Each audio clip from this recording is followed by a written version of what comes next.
When they reluctantly agreed to a public inquiry into the Portapique massacre, the federal and Nova Scotia governments ordered an interim report to keep the public apprised of their work.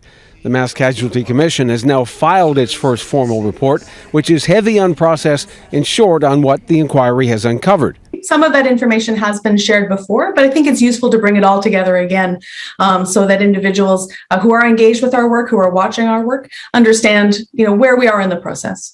Much of the 84-page report dwells on how the Commission is going about its work and how it will continue gathering evidence and hearing from witnesses. To those watching the inquiry closely, the theme of the report is not surprising, but the lawyer who represents the majority of victims' families says she and her clients are disappointed. I don't think any of us expected there to be any sort of factual findings or conclusions drawn in this interim report, but that it is essentially silent on any of that is discouraging.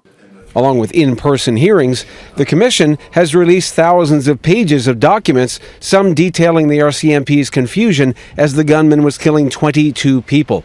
3 separate callers to 911 tried to tell the Mounties the killer was dressed as one of them and was driving a replica RCMP vehicle. But he eluded authorities for 13 hours as officers struggled with technology and communication before police killed him after a chance encounter at a gas station. The interim report does include a reference to mental health in hard-hit communities, saying we encourage governmental and non-governmental agencies to provide the necessary mental health, trauma, and bereavement supports. I expect it will be an area that we will see recommendations on in the final report once we have more information and had more opportunity to examine that a little further. Upcoming witnesses include senior RCMP managers who've been criticized for not initiating an emergency alert to the public. The Mass Casualty Commission's final report, including lessons learned and recommendations, is due in November.